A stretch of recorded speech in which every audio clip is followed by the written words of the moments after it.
Wingstop lives flavor, and you crave it. That's why we've created the Boneless Flavor Fix for you and your crew. 20 boneless wings, 4 flavors, 2 fries, 2 dips, and 2 cold drinks for just $20. Whether it's lemon pepper, Louisiana rub, or atomic, finding your flavor combo is easy, but deciding who you're gonna split it with, that's a different story. The Boneless Flavor Fix. Just $20 for a limited time at Wingstop. The wing experts. Prices and participation may vary. See local restaurant for details.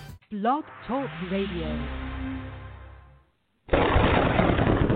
Once in a lifetime does a great author set the stage for a wonderful trip into the minds and lives of their characters.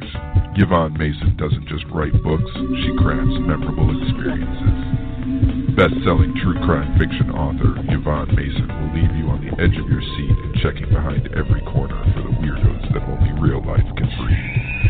Find her books on Amazon.com and make sure you check out such titles like Dreamcatcher, Failure Was Never an Option, The Pink Canary, and Silent Scream today. Well, good evening, ladies and gentlemen. It is Saturday night, July the 8th, and it is 8 o'clock Eastern Daylight Time, and you know what it means when it's 8 o'clock Eastern Daylight Time. This is Off the Chain. I am your host, Yvonne Mason. That, ladies and gentlemen, was, of course, a piece of shameless promotion, and it was written and done by my ad man, Christopher Dunham, and if you need an ad, get hold of him. He's on my Facebook page. You can also find all of my books on Amazon and Barnes & Noble. I have to tell you, today has been a strange day. It's been exciting, it's been uplifting, it's been nostalgic, and I will just start off by saying that there are a couple of people that I have to give a shout out real quick to, Kimmy Hughes and Eric Wagner.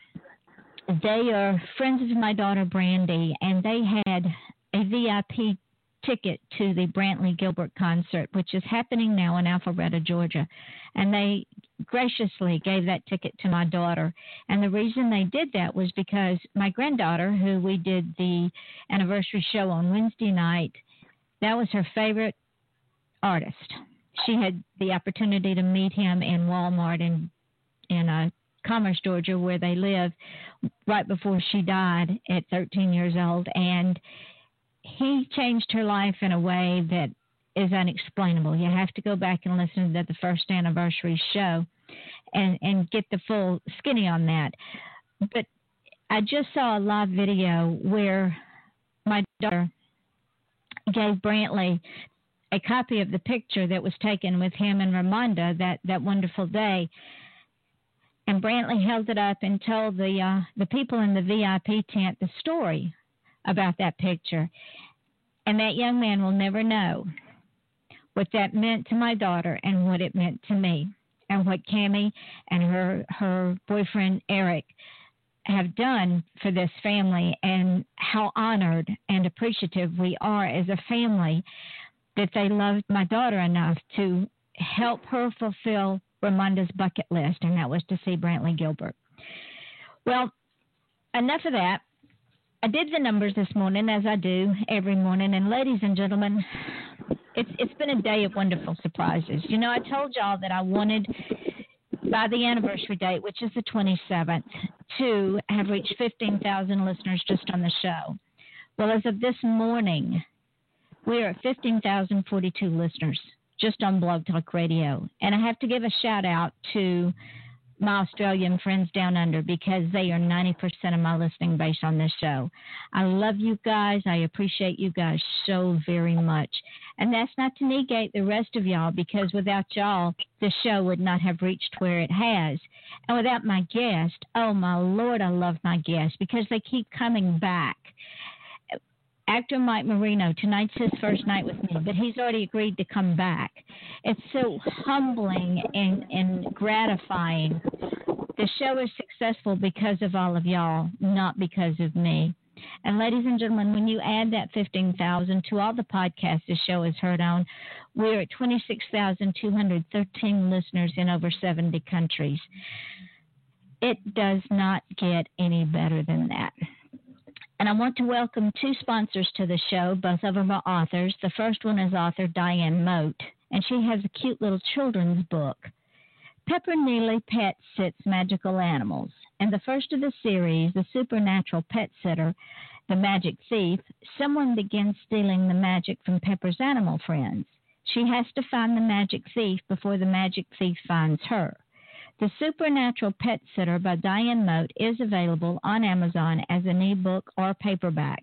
So with schools being out, ladies and gentlemen, and you have wee ones at the house, get The Supernatural Pet Sitter by Diane Mote, and don't let it tie up your tongue like it does mine. The other sponsor I want to welcome is author Darren Cox, and he writes an interesting book titled Don't Let the Enemy Steal From You, A Crown of Thorns to a Crown of Righteousness. And this is what he says: don't let any man, anything, or any situation in your life ever steal the things that God has ordained for you to have. One of the great things of my generation that I see, one of the great things that breaks my heart, is I see a generation that has no idea of the destiny and the future and the hope that God has for our generation. I look at young people in hopelessness. There's so much. We have the cars, we have the entertainment, we have the lights, we have everything that the world could offer a generation, and yet there's never been a generation more unhappy and more depressed. So go get his book and read it, ladies and gentlemen, and get out of the doldrums, and let's get rocking with Off the Chain with actor Mike Marino. He has been on television. Lord, have mercy, the things this young man has done. He's been on Late Night with David Letterman. He has been featured in CBS in a recurring role, Upright Citizen Brigade featured, Comedy Central Deadline featured. He's been on The Sopranos, L.A. Law and Order. 3 times he's been on L.A. Law and Order. He is a poet. He is a lyricist. Let's just find out what all this young man has done. And we'll talk about that in the show. Welcome, Mike. How are you tonight? I'm doing well. How are you? I am doing marvelous. I appreciate so much you taking an hour out of your time and spending it with me, because you are one busy man. Yeah, well, there's never anything to do in New York City, so I figured I'd make a phone call, you know? the city that never... Yes, it's God's honest truth, you know. I got to say, I like the voice on the intro. It reminded me of from a trailer Eli Roth did called Thanksgiving, which I love. Sounded like oh, really? Yeah. Wow. Well, I will tell my friend Chris that. He's an amazing... ladies and gentlemen, we have lost Mike. Hopefully he will call back in. I don't know him. Maybe Mike will call back in. I don't know why we lost him, but hopefully he will. But we will carry on. As soon as he calls back in, ladies and gentlemen, we will continue with this. And while we're waiting on him, let's talk a little bit about the anniversary month that we have going on here. This entire month, we are celebrating the first anniversary of this show. And there he is. Hold on and let's get him. Hello.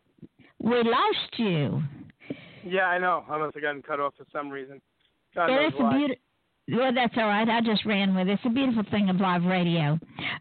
I think as soon as I start talking, they just cut me off. Maybe the aliens don't like you or something. I don't know. But sometimes that happens, and I don't, especially with cell phones. They're forever being dropped. Well, I like aliens, but maybe they don't like me. Well, that could be.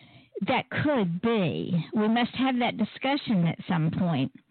But let's go back into your life a little bit, Mike. As I told you earlier before we went live, we are a brand. What we do is not the brand, it's just the product. And people like to know about us. They like to feel like they know us, because when you think about it, we are just like they are. We get up every morning and fumble to the kitchen to look for coffee or a soft drink or whatever our drink of the morning is, and we put our pants on one leg at a time, and we're just people. We have flaws, we have successes, we have failures, we have weaknesses, we have strengths. So how did you get here? Was acting always on your radar, or was it something you fell into? Not until a little later in life, because I tried getting a band off the ground for about 3 years. Music's definitely my first love.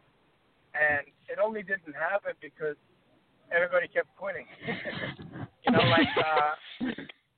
I was doing all the legwork, and I did try.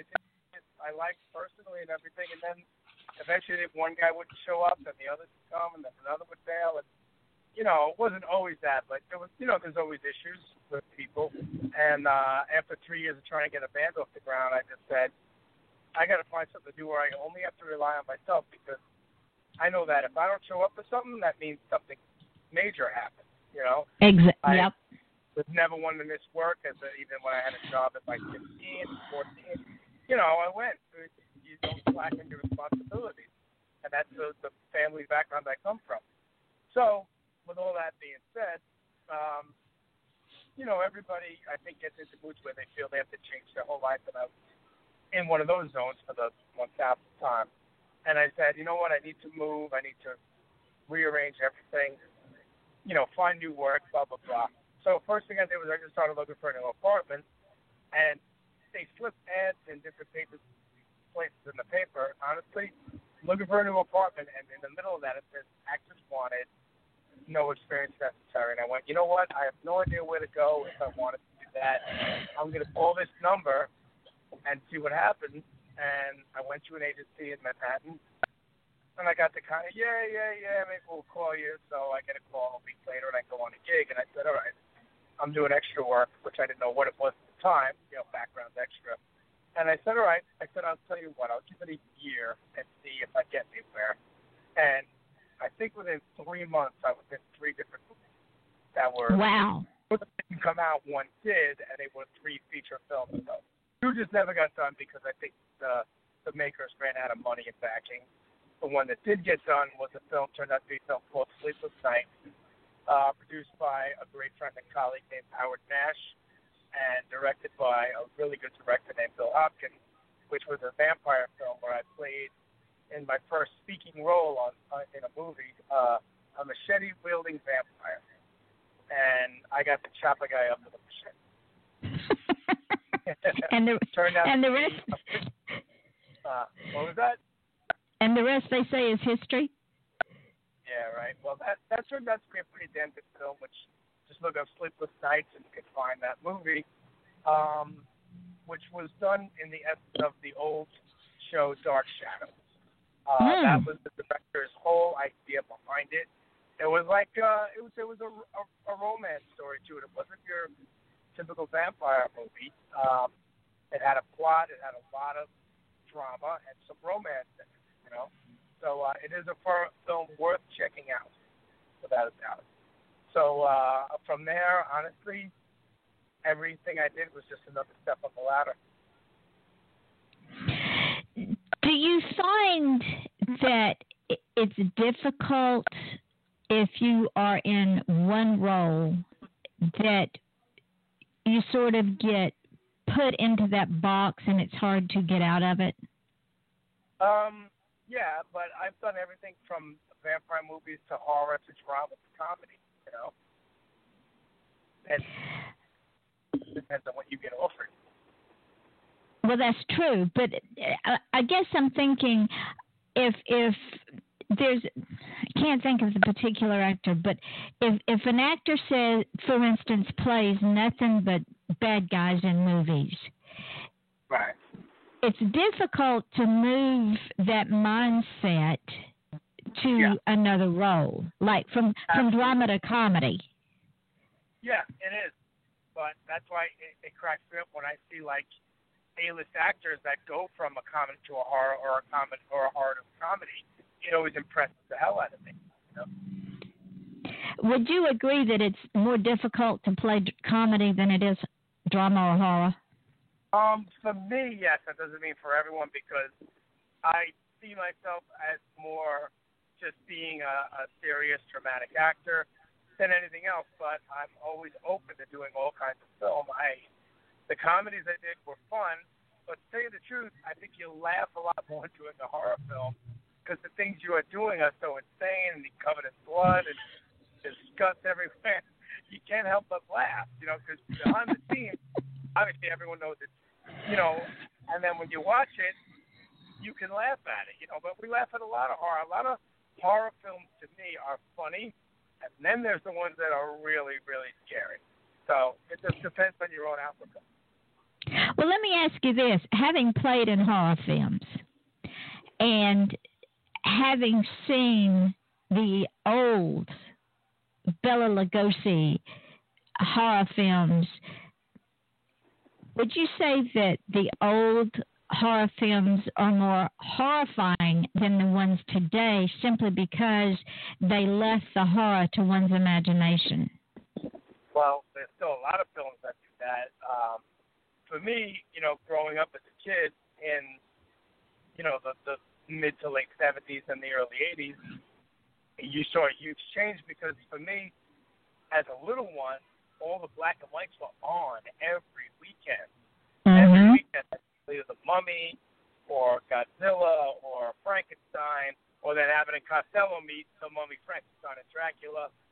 All that stuff was on all the time. Black and white and color, either one, was not a big change. We enjoyed watching the black and white films, and those are the classic period.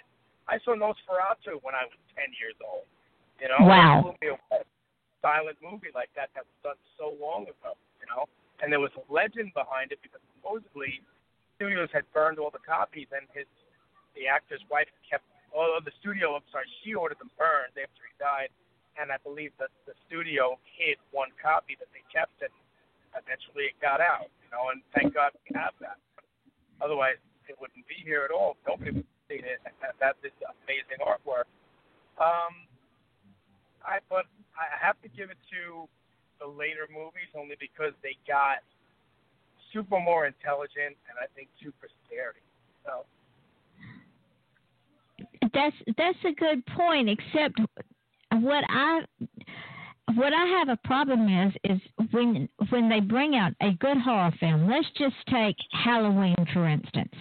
If they had left Halloween alone and not done Halloween revisited 15 times, yep, it would have been a classic. I know exactly what you're saying, man. And instead, they decided, well, we'll just build on this because if you like one, you're going to like 2 through 14.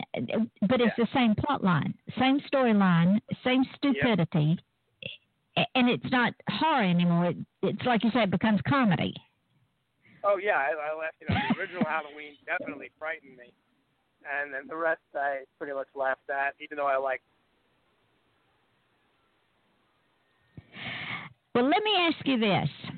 You got involved with a really good friend of mine to do a movie with her. And ladies and gentlemen, the name of that movie is Passageway to Hell. And it's based off of one of the short stories in Betty Davis and Barbara Watkins' short story horror books. And forgive me, but my mind just went blank. I can't even think of it. And I have the book. But Jennifer is doing every one of these short stories in a movie. And Passageway to Hell was Barbara Watkins' book. How in the world did you get involved with this, and how exciting was it? Very exciting. And to tell you the truth, me and Jen met on Facebook. And she liked my look in certain things and saw all the different films I had been in and made me an offer. And the rest is history. Next thing you know, I was flying to Arkansas, especially since they moved up the shoot date instead of moved it back. Whenever you're doing a film, they get pushed and pushed and pushed for 3 or 4 months or longer, and then you're finally on set. This one, they found an open window and decided to just go with it. We want to do it now, and we went. That's why I came back from L.A. and flew right out to Arkansas. Because I came up almost overnight, and I said, yeah, I can do it that weekend. I was free, luckily. And I went, and it was definitely a good experience. I love what was shot. I can't wait to see it myself. I only saw very little bit of it, but I saw Jen's vision. I saw Barbara's vision. I saw Betty Draver's vision in their eyes. You know, Betty wasn't there, of course, but I could feel what she had done. Barbara was there. You know, it was really cool meeting her. Betty, I want to meet you eventually. And I was pretty much blown away with the way things set up, everybody they had for it. This man, Mario Prada, came from Hollywood, and he's an awesome dude, and he likes what he saw, too. So putting it all together, basically we did it on a Saturday and Sunday, and I flew home on Monday. I got there Friday afternoon. We did a reading Friday night, shot Saturday and Sunday, and I went home on Monday, and that's what the schedule was. So we did a lot. We were out late at night, you know, both nights. And, have you ever shot a film in that short of time before? Definitely not. Definitely not that short. I've spent more time on a television show for a half-hour episode than I did that. Did you find it not only challenging, but such a great adrenaline rush that you had this window of opportunity? You had to learn your lines in 12, 14 hours flat. You had to shoot most of the time in a single take. And if I'm not mistaken, weren't they shooting 3 different locations there on the ranch? Yes, they were, and that impressed the hell out of me. Of course, I didn't see what was going on in the other 2 at all because I was only at I think I shot at 2 different locations that were very close to one another. I believe, or maybe just one, now that I think of it. In any case, I was in the same general area in Walter, Arkansas, and I learned that, there were 2 other shoot sites going on, you know, which is pretty damn impressive. Bravo, Jen. Yeah, she is one smart lady, and I'm going to tell you, if the people in Hollywood don't learn her tricks, I'm afraid they're going to miss out because Miss Jennifer Dawn is the next big thing. I expect to see her and y'all up at the little gold guy, the Oscars, getting Oscars for her films because she's magnificent. Well, no matter what, you know, Jen's going to keep climbing her ladder just as I'll keep climbing I think we mine. have dropped our caller again. What's that? I'm here. There you are. Hello. I'm here. I keep losing you. I don't know if you're in a dead zone or what. Maybe the vampires have taken over. No, I can hear you. I keep getting a beep, but I can hear you well. Oh, okay. But don't you agree that Hollywood needs to pay attention to how Jennifer shoots and how she organizes her time and gets her players in there and gets them taken care of and gets the job done so they can go on to other things? Oh, absolutely. I absolutely do. Jen's got a lot in the works, so they're going to know who she is soon, if they don't already. Absolutely. And I am so glad that Mike, you were part of that because I know she was tickled to death. All she could do was talk about the wonderful Mike Marino. That's great to hear. Jen was awesome to meet. And, you know, when we talked on the phone, I felt very candid with her and everything, and I felt comfortable. And, you know, you're taking a chance when you're not getting flown to L.A., where you know how it's going to be. You're getting flown to Arkansas, which I've never been to before. And I said, okay. And honestly, the thing I was nervous about, and I asked her like 5 times, is there really a car picking me up because I do not have a rental car? Yes, he will be there. He will be there. He will be there. And sure enough, that car was there about 5 minutes after I got off the plane.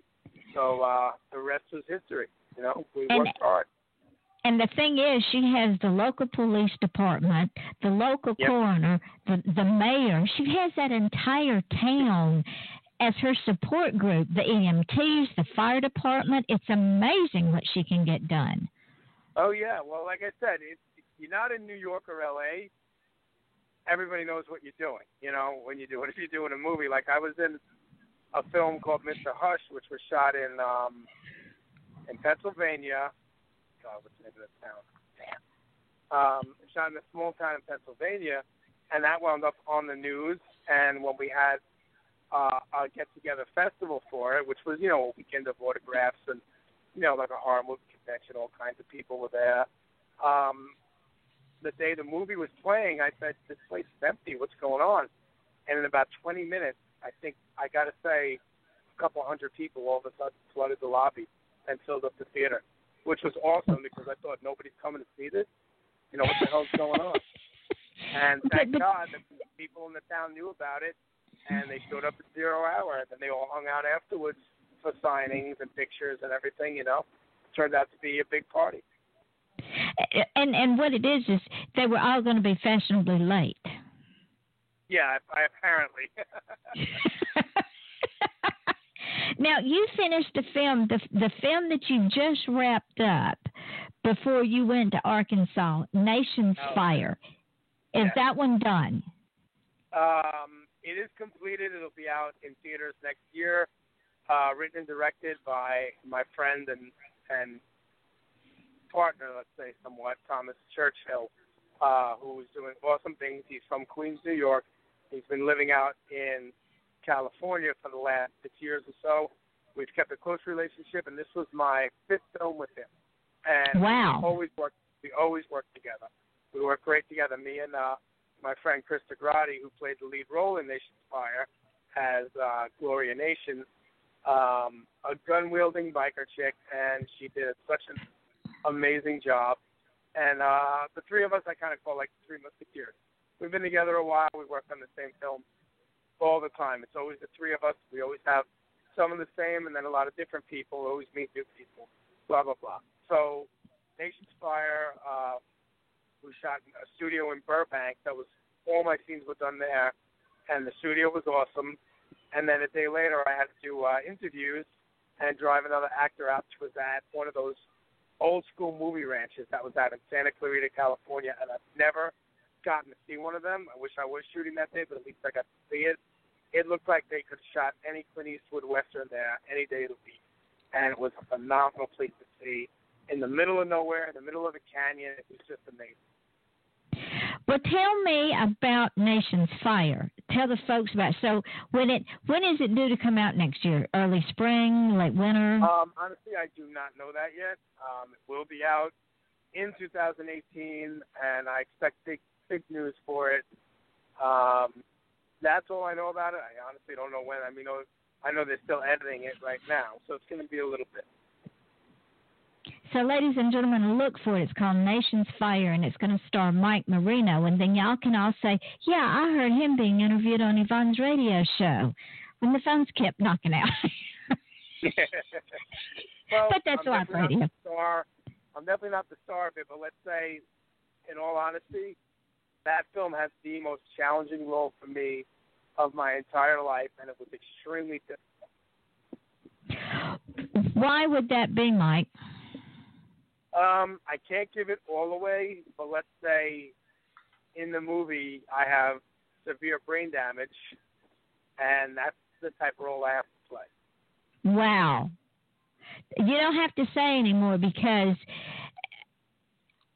that would be a very challenging role for someone to play and do it well, and I know that you will do it justice. It was very hard for me to get in tune with that, and honest to God, when I go on set, I know what I'm going to do already. I have my vision just like a writer has his and a director has theirs, and I do not like being redirected. And that was the first time in my life that I went to Tom, my director, and I said, listen, if I'm not doing this the way you see it, I need you to correct me and guide me through it. And he didn't have to. He tweaked me a bit. He didn't have to do much. He really liked it. But that's how I felt about it because it was that hard. And there was one paragraph in particular that I was stuck on so bad that I was still reading it on the plane on my way to L.A. over and over and over again because I just couldn't find the right way to pronunciate it. And when I went on to do it, when I got to the set, it turned out to be my first scene. And I just went, just wing it the way you were doing it on the plane. That's all I kept telling myself is don't let anything to your mind, you know, and I did it, and I got through that, I think, in 2 takes. You know, okay, wow. Stop moving on. And I went, that's it? And I went, holy shit, I guess they bought it, you know?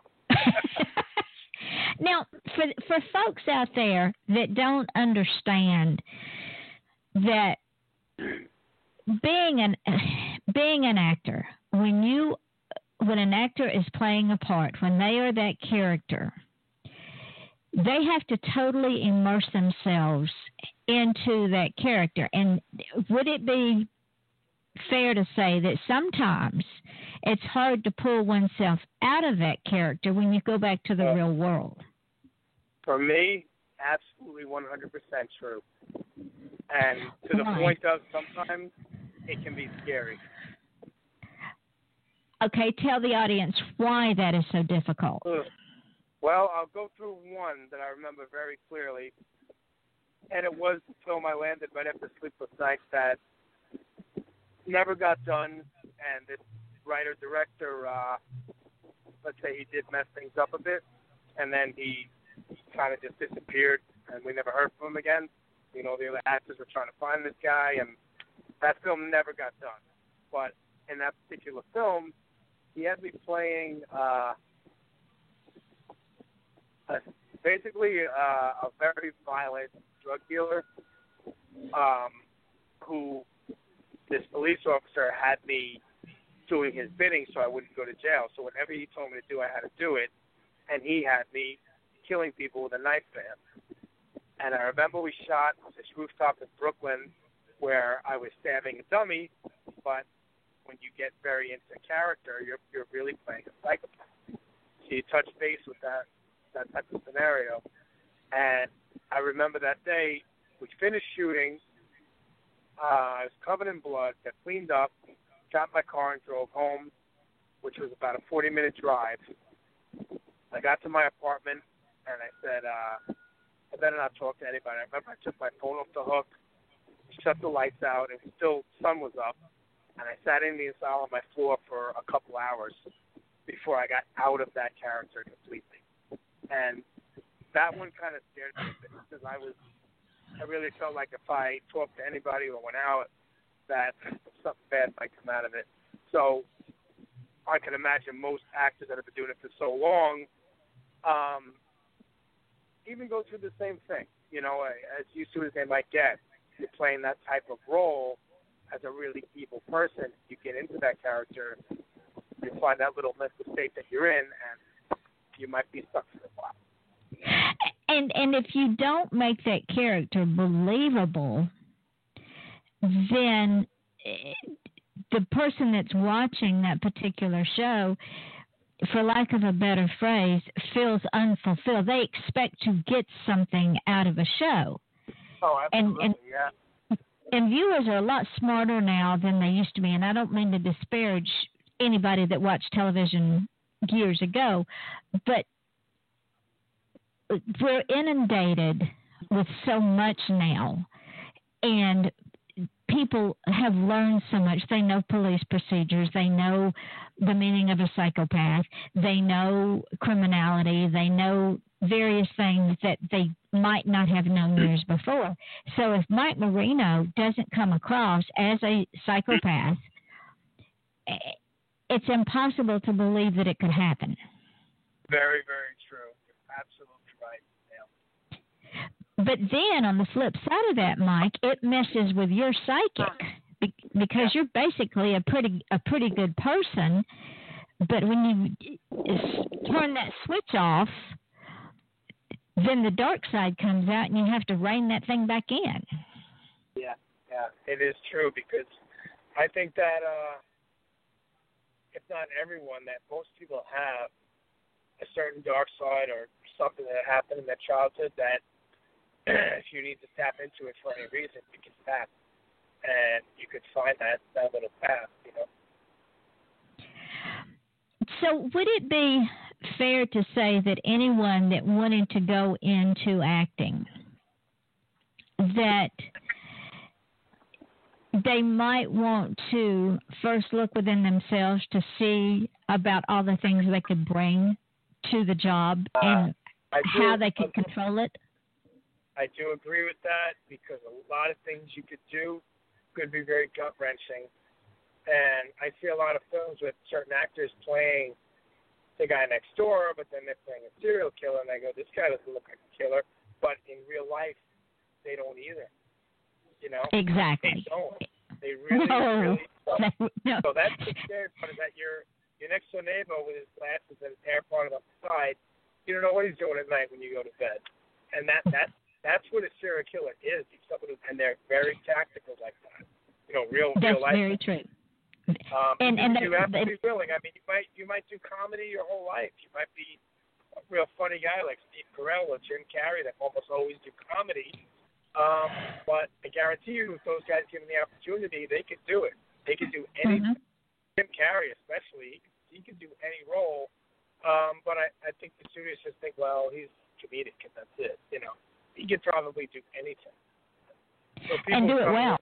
That, you do have to know that you're going to tap into things that you might not want to see, and then other days you could be working on something that's fun.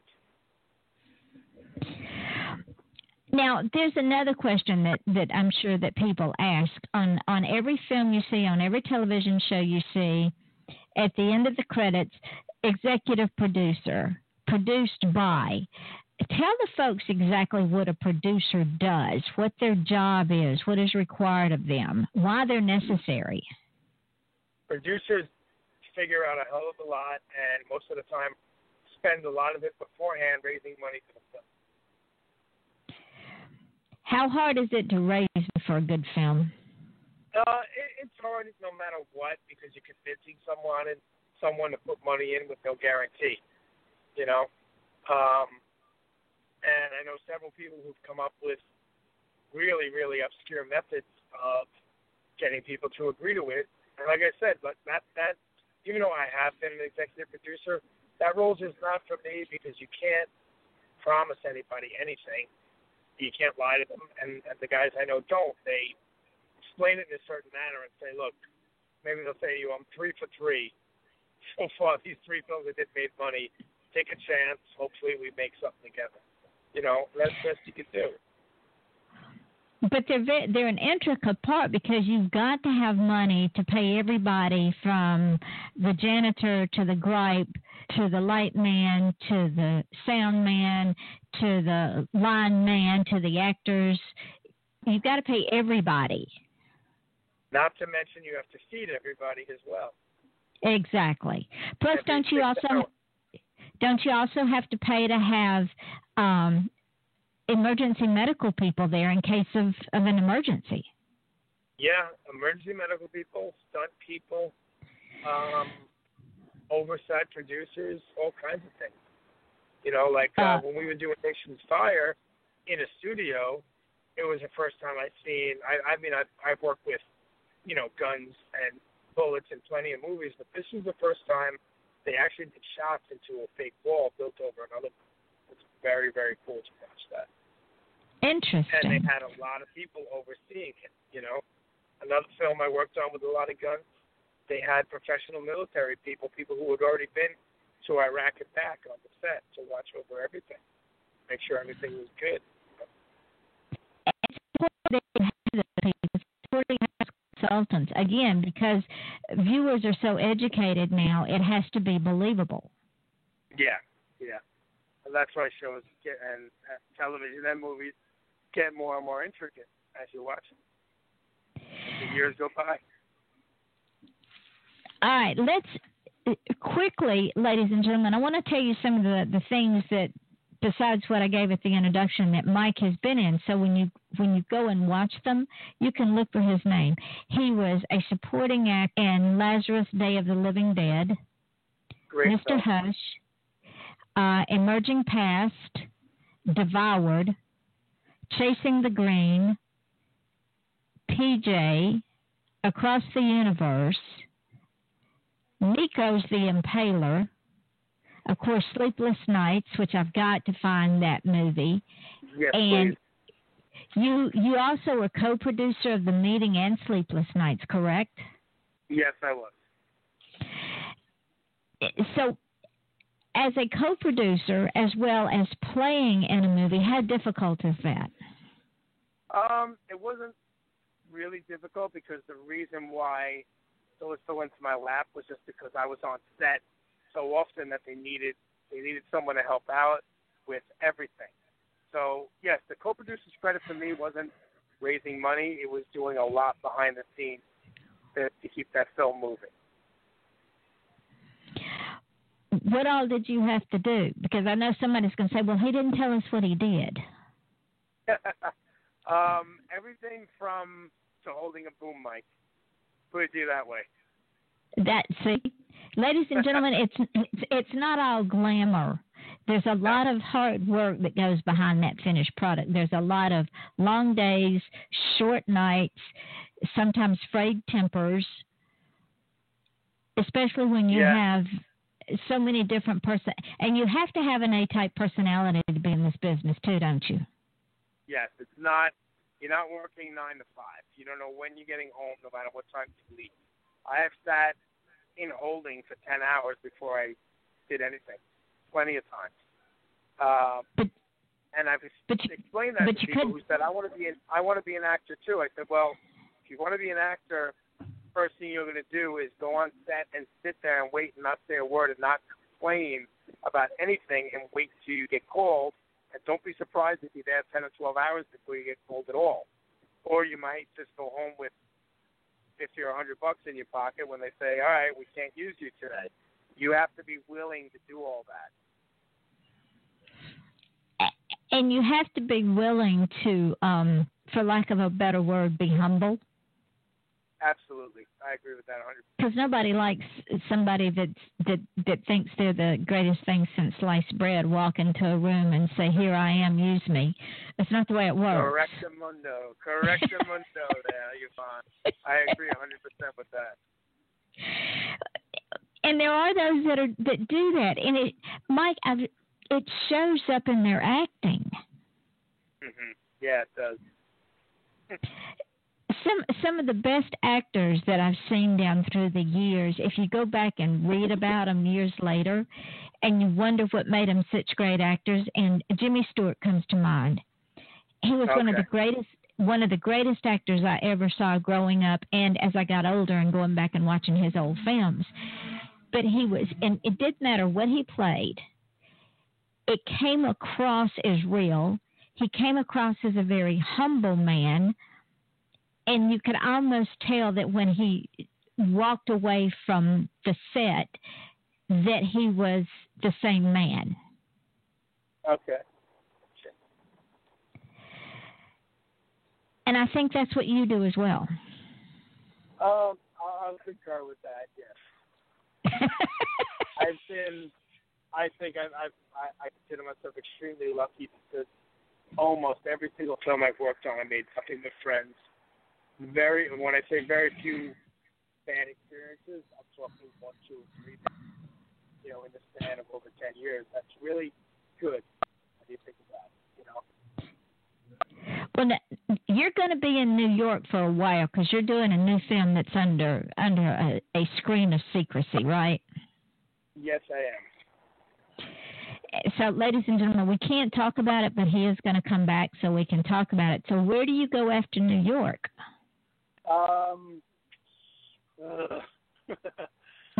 Something else I can't say. The French Quarters. Oh, that works. Yeah, which I love. My writer's mind just. My writer's mind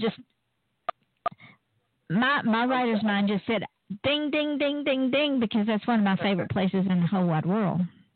Well, I'll tell you what. When I get official word on that, you'll be the first to know. Sweet. I want to say this. When I'm on set, which is Monday morning in New York City, and the reason why I want to say this is the funniest thing about it is I'm born and raised in New York. I've never left here. I don't want to leave here. I have no desire to really live anywhere else. That's where a lot of New Yorkers are. It'll be my first film in New York, shooting in New York in over 5 years. And what's funny about that is I got my roots, my chops, all my experience here, and then all of a sudden I started getting flown everywhere for movies. And this is the first New York offer I've had in 5 years. Wow. Yeah, it's just the way it is. It's not like anybody ever shunned me here. I just all of a sudden started getting flown everywhere for movies as well as conventions and signings and things like that. Traveling to me is fun and exciting. but it's also cool when I can be close to home and go to work. Do you, in all the locations that you filmed, besides home, which is your favorite location? I just got to say New York and L.A. But also acting has led me to places I never would have been.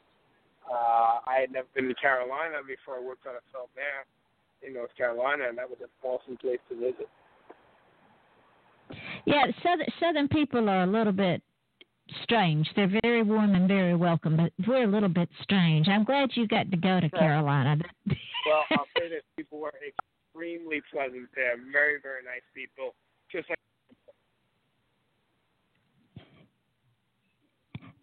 he can probably hear me, but I can't hear him again. There's something going on with his phone. I can hear you. I'm getting a severe beep, but can you hear me now? I can. Okay. What I said was North Carolina and Arkansas people, very pleasant, very nice.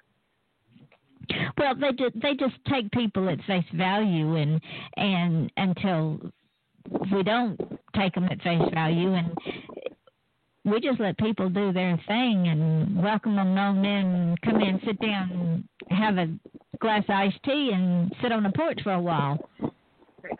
Right. So that makes me think of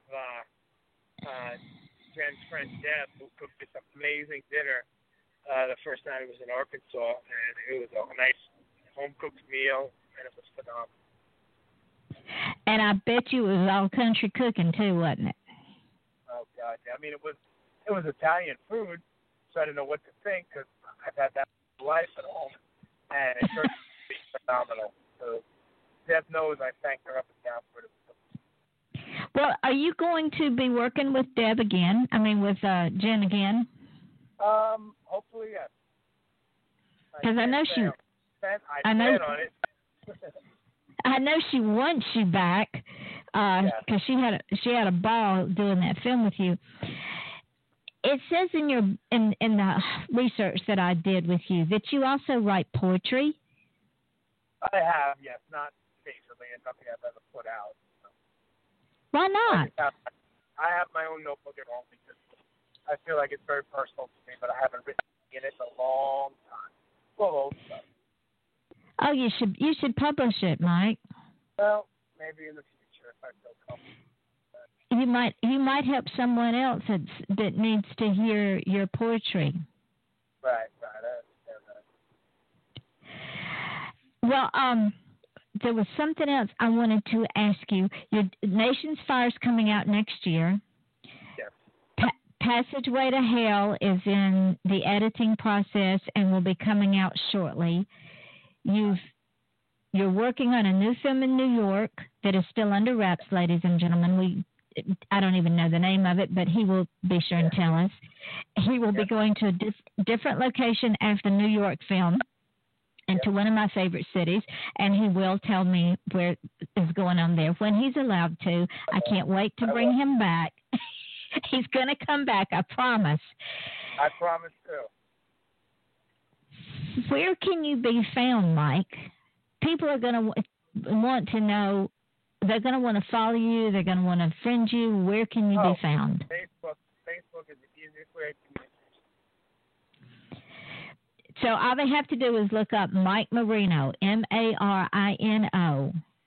Very correct. If anybody can write me or friend me on Facebook, that's perfectly fine. And he will respond. He responded to me. He's a neat guy. And when you go on his Facebook page, there is this cool picture of Passageway to Hell. And it makes me think of the devil in sheep's clothing. I mean, you carry that picture so well.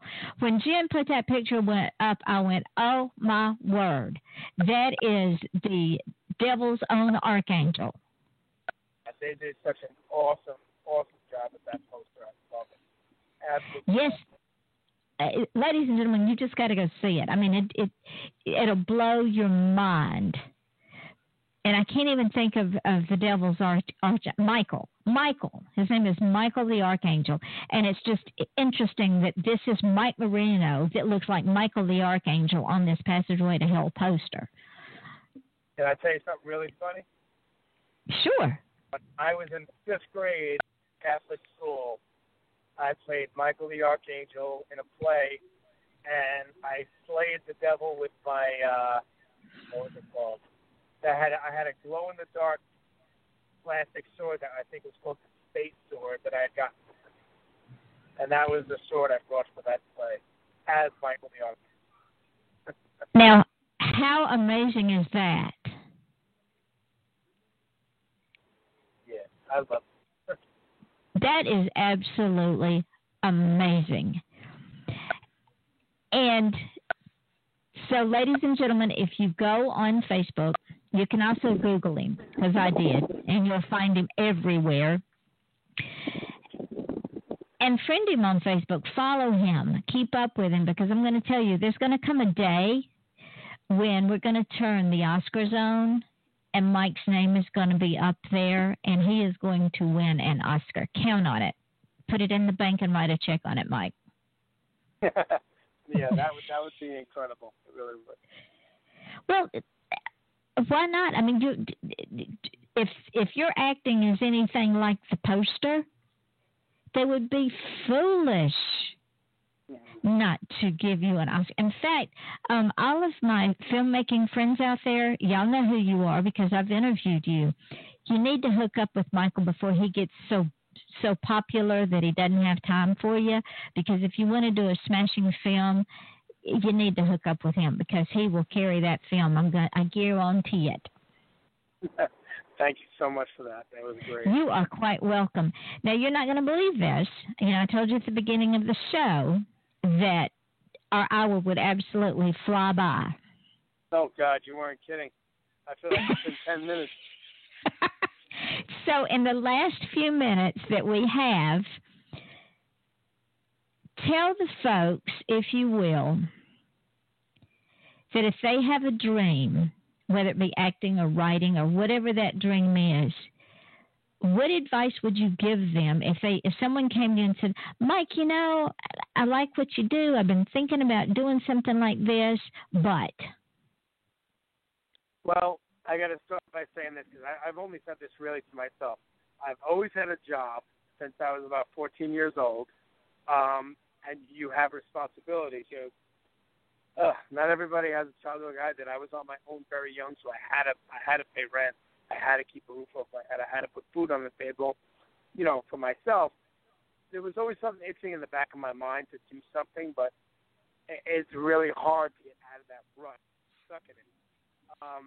And when I finally went on my first audition and started going on auditions almost every day and getting more and more work, I said to myself, you know what, you don't get anywhere sitting on your ass thinking about it. And it wasn't like I sat on my ass at all. It's very hard to find the time, you know, for anyone, especially if, like I said, you might have 3 kids and be a very young man or woman already. You might be a single mom. How are you going to do it? But people have and made it. So, no, if you really have a vision on something, I suggest you fight through everything and try and do it and do it as well as you can, do your best. And don't give up. It might take you a long, long time. You know, I've been acting over 10 years. So you got to look at it that way. I haven't stopped. And would it be fair to say that it doesn't matter the age, that our dreams are our dreams, and we all take detours, and sometimes the dream changes, but it doesn't matter how old we are. What matters is we take the journey. Nope. And I've noticed so many older actors that might be on a sitcom or a big film or whatever, and I noticed that I've never seen this guy before, and he's really, really good. And then you look him up on IMDb, and you see he's been acting for 40 years. And just because I didn't know who he was, doesn't know anybody else did.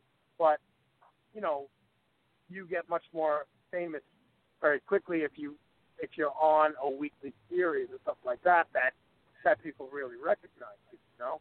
People acting some small walks of life, you just never know. You know, I mean, I remember being on the gig where I met a husband and wife who were retired and got into the Screen Actors Guild. That this is what we do now to make a few bucks, and we have nothing else to do, and it's fun. And they were in, I think, in their 70s. So ladies and gentlemen, it doesn't matter how old you are. You just if this is what you want to do, you go out and you do it, because as my brother says, who is challenged, failure is never an option. To have tried is to have succeeded. To have said shoulda, woulda, coulda is to have failed. Would that be a true statement, Mike? I would agree with that 100%. I mean, everybody has regret somewhere. I look back on certain things that I said, you know what, I should have done that then, which had nothing to do with acting. But there's always a regret here and there in life, you know. Maybe you just couldn't be there or couldn't do what you wanted to do. And other times you just didn't, you know. So, yeah, shoulda, coulda, woulda, that'll get you nowhere, you know. And you can't change the past. All you can do is just leave it back there in the past and just move on and take care of today and tomorrow.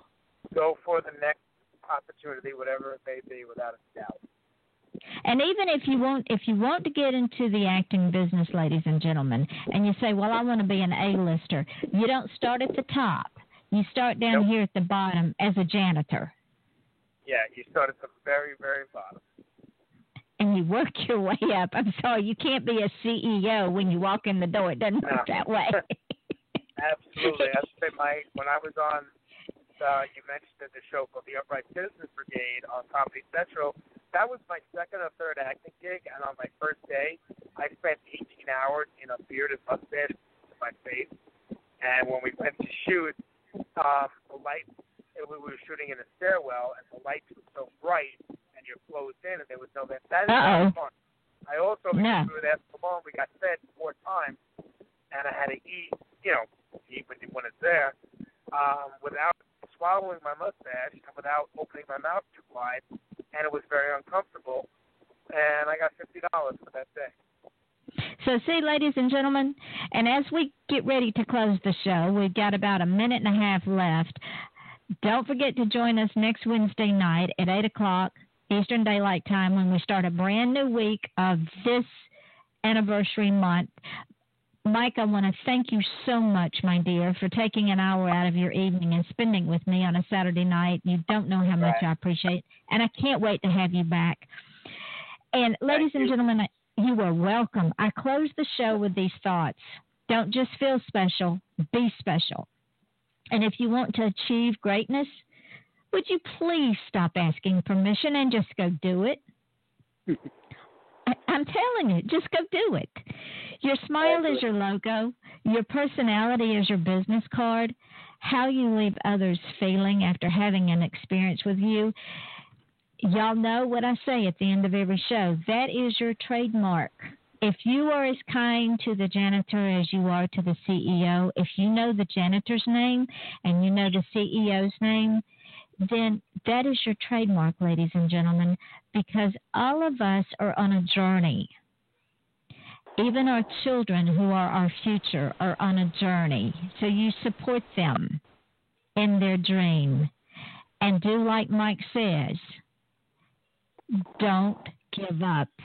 Mike, would that be a fair statement? It would, definitely. Don't give up. Just do it. Whatever you have to do in life, you do it. And then you can be like Mike and look forward to standing there with an Oscar in your hand going, Yvonne told me I was going to be here, but damn, I didn't believe her. All right. I want to say thank you to everyone for listening. And yes, you can find me on Facebook, and you can also look up the Facebook pages for Nation's Fire, for Panthers Way to Hell, for Sleepless Nights, and plenty of other stuff. And they're all on there. Emerging Past is one of my favorites that I've ever been in. You could look that one up too. So there you go, ladies and gentlemen. So remember, Wednesday night at 8 o'clock Eastern Daylight Time, this is your host, Yvonne Mason, with her guest, actor Mike Marino, and we are indeed always off the chain, because we never know what we're going to say or where we're going to go with a conversation. Pass the show along. go and look up Mike so that you can keep up with him. And until Wednesday night, we are saying good night. It was a pleasure to be on. Thank you very much. Thank you, my dear. I can't wait for you to come back. And I will very soon. I'll be in touch with you. All right. Talk to you later. Bye-bye. Good night. Good night.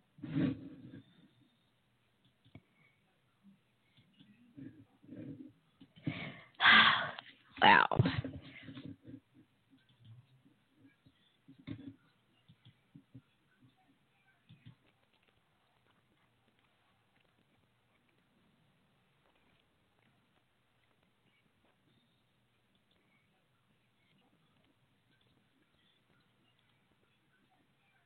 Wingstop lives flavor, and you crave it. That's why we've created the boneless flavor fix for you and your crew. 20 boneless wings, 4 flavors, 2 fries, 2 dips, and 2 cold drinks for just $20. Whether it's lemon pepper, Louisiana rub, or atomic, finding your flavor combo is easy, but deciding who you're gonna split it with, that's a different story. The boneless flavor fix, just $20 for a limited time at Wingstop. The wing experts. Prices and participation may vary. See local restaurant for details. Wingstop lives flavor, and you crave it. That's why we've created the boneless flavor fix for you and your crew. 20 boneless wings, 4 flavors, 2 fries, 2 dips, and 2 cold drinks for just $20. Whether it's lemon pepper, Louisiana rub, or atomic, finding your flavor combo is easy, but deciding who you're gonna split it with, that's a different story. The boneless flavor fix, just $20 for a limited time at Wingstop. The wing experts. Prices and participation may vary. See local restaurant for details.